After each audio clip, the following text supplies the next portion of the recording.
అంటే నేను అనేది ఆ పిల్లల్ని తప్పు పట్టడం లేదు, వాళ్ళని మనం తయారు చేయలేకపోతున్నాం. నేర్పితే ఎందుకు నేర్చుకోడు?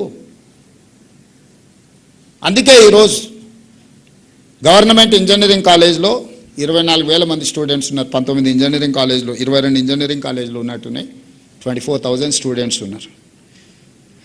First 2 years in basic education what ever local, next 2 years వాళ్ళ స్కిల్ ఏర్పడడానికి, విదేశాలకు పంపించడానికి ఈ పిల్లలు ఎవరెవరు ఉన్నారో, ప్లస్ అంబేద్కర్ ఓపెన్ యూనివర్సిటీలో జర్మన్ ఈ లాంగ్వేజెస్ మీద కూడా మనం పెడుతున్నాం. క్లియర్గా ఆ పిల్లలకి లాంగ్వేజ్ నేర్పి వాళ్ళకు ఇంజనీరింగ్ కాలేజ్ గవర్నమెంట్లో చదువుకుంటే ఉద్యోగం వస్తుందనే నమ్మకం, సొంతంగా ఉపాధి చేసుకోగలుగుతాం అనే నమ్మకం కలిగించేటట్ల ఇంజనీరింగ్ కాలేజీలను కూడా మనం ప్రక్షాళన చేయాలి. మన ఓరియంటేషన్ మారినంత వరకు ఇది మారదు. As a political executive I have to take responsibility. అందుకే ఈరోజు విద్యాశాఖ నా దగ్గర పెట్టుకున్నా. చాలామంది గతంలోనైనా సాగునీరు పెట్టుకున్నాడు, 80,000 పుస్తకాలు చదివాడు, కాళేశ్వరం కట్టాడు, 3 ఏళ్ళకు కూలేశ్వరం అయింది. నేనేం తీసుకోలేదే, అది రెవెన్యూ ఏం తీసుకోలేదు. అంతకుముందు రెవెన్యూ వాళ్ళ దగ్గర ఉన్నాడు, రెవెన్యూ నా దగ్గర లేదే, ఫైనాన్స్ నా దగ్గర లేదే, ఐటీ అండ్ ఇండస్ట్రీస్ నా దగ్గర లేదే. ఏం తీసుకున్నా? నేను విద్యాశాఖ తీసుకున్నా. రోజు తిట్లు తినాలి, కానీ ఆ తిట్లు పడకుండా ఉండాలంటే కాపాడాల్సింది మీరే. లేదు అంటే మీరు అందరు కలిసి తీర్మానం అనేది చేరి ఎవరికన్నా ఇస్తాం, మీరు కోరుకున్న వాళ్ళకి ఇస్తా శాఖ.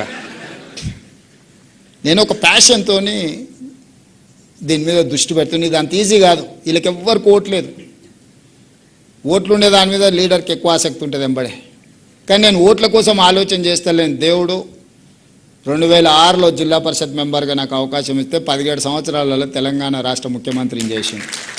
మీరందరు నాకు అండగా నిలబడుతూ వచ్చింది. దీంట్లో ఇంతకంటే అవ్వడానికి కూడా ఏం లేదు, ఇంతకంటే నా కోరికలు కూడా లేవు.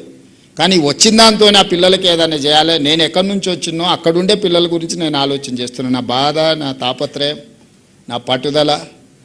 ఏ మారుమూల గ్రామం నుంచి అయితే నేను వచ్చినో అలాంటి గ్రామాలే 12,000 ఉన్నాయి తెలంగాణ రాష్ట్రంలో. 12,000 గ్రామాలలో రేవంత్ రెడ్డిలు ఉన్నారు. కానీ వాళ్ళకి అవకాశం వచ్చో రాకనో ఓరియంటేషన్ లేకపోవడం వల్లనే నష్టపోతున్నారు. ఆ పిల్లలకు మంచి భవిష్యత్తు ఇవ్వాలనేదే నా ఉద్దేశం, అంతకుమించి నాకేం లేదు. అందుకే నేను నర్సరీ నుంచి మొదలుపెట్టిన. వాడికి ఓటు వచ్చేది ఎప్పుడు, నాకు వేసేది ఎప్పుడు. నేనేం ఓట్ల గురించి ఆలోచన చేయట్లేదు మిత్రులారా. నేను బాధ్యత గురించి, చాలామంది అధికారం కోసం కొట్లాడతారు. నేను అధికారం ఎక్కడైతే ఉంటుందో బాధ్యత ఉండాలని నేను భావిస్తా. నేను ఈరోజు నా బాధ్యతను నిర్వహించాలనుకుంటున్నాను. మిమ్మల్ని అందరిని ఫిన్లాండ్ పంపించిన అంటే అది ఒక బాధ్యత అనుకున్నా. నేను ప్రపంచంలో ఏం జరుగుతున్నాయో, ప్రపంచంతో పోటీ పడాలంటే ప్రపంచంలో ఏముందో మనం తెలుసుకోవాలి కదా. గతంలో మనమే మన ప్రభుత్వ ఉద్యోగం, మనము teacher, police constable, RTC driver, ఇదే దానికి పోటీ పడ్డాం 30 ఏళ్ళ కింద. దానికి ఇక్కడిక్కడ చూస్తే సరిపోయింది. ఆ తర్వాత కొంచెం సివిల్ సర్వెంట్స్ కింద జాతీయ స్థాయిలో పోటీ పడ్డాం. దాని మందం ఇక్కడ కాకపోతే కోచింగ్ సెంటర్ ఢిల్లీకి పోయొచ్చారు. ఇప్పుడు మీరు అందరూ మన పిల్లల్ని ప్రపంచంతో పోటీ పడేటట్టు తీర్చిదిద్దాలంటున్నారు. ప్రపంచాన్ని కూడా మీరు చూడాలి కదా. మీదైన కోణంలో చూసినప్పుడు, మీ అవగాహనతోని ప్రపంచాన్ని గమనించినప్పుడు మీరు ఆటోమేటిక్గా చెప్తారు. నేను చెప్పాల్సిన పని లేదు. Muscle memory is very important. మనము ఈత కొట్టేది నేర్చుకుంటాం చిన్నప్పుడు. 20 ఏళ్ళ తర్వాత కొట్టం. సడన్గా నీళ్ళలో వాడు కొట్టుకోబోతుంటే తెలియకుంటేనే ఈత కొడతాం. డ్రైవింగ్ మనం నేర్చుకుంటూ స్థాయి వచ్చినాక డ్రైవర్ని పెట్టుకుంటాం. కానీ అత్యవసరం ఉన్నప్పుడు ఆటోమేటిక్గా బండి ఎక్కితే తోలుతూనే ఉంటాం. That is called muscle memory. ఆటోమేటిక్గా మనకు అది డ్రైవ్ చేస్తుంది మనల్ని. Seeing is belief. మీరు చూసిండ్రంటే మీకు రిజిస్టర్ అవుతుంది.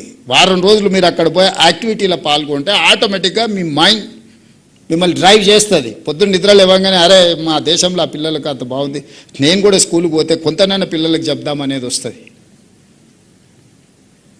ఆ ప్రయత్నమే ఈ ప్రయత్నం.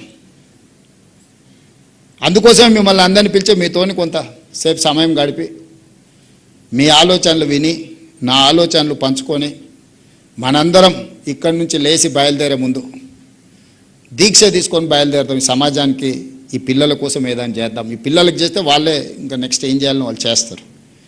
మీరందరూ ఇక్కడ మనం చర్చించుకున్న అంశాలన్నిటి పట్ల 100% కాకపోయినా 60% అని ఒప్పుకుంటారు కదా. ఒప్పుకుంటారా? 60% మీరు ఒప్పుకుంటే నేను ఫస్ట్ క్లాస్లో పాస్ అయినట్టు, 75% మీరు ఒప్పుకుంటే డిస్టింక్షన్ వచ్చినట్టు. సో నా వరకు 51% ప్రివేల్స్ ఇన్ డెమోక్రసీ. 51% వచ్చేసి 100, అంటే ప్రభుత్వం ఏర్పాటు చేయాలంటే నాకు 60 కావాలి, 60 వస్తే ప్రభుత్వం 100%, 59 వస్తే గుండుసున్నా. సో 51% మిమ్మల్ని వినోవర్ చేయడానికి నేను ప్రయత్నం చేస్తున్నా. మీరు కష్టపడి 60% చేస్తే ఫస్ట్ క్లాస్లో పాస్ అవుతా, 75% చేస్తే డిస్టింక్షన్ పాస్ అవుతా, 100% చేస్తే స్టేట్ ఫస్ట్ ర్యాంక్ వస్తుంది, నేషనల్ ఫస్ట్ ర్యాంక్ వస్తుంది. ఇక మీరే నిర్ణయించుకోండి. నేను మిమ్మల్ని కాదు, మీరు నన్ను పాస్ చేస్తారో ఫెయిల్ చేస్తారో మీరు నిర్ణయించుకొని దీక్ష తీసుకొని బయలుదేరండి. ధన్యవాదాలు మిత్రులారా.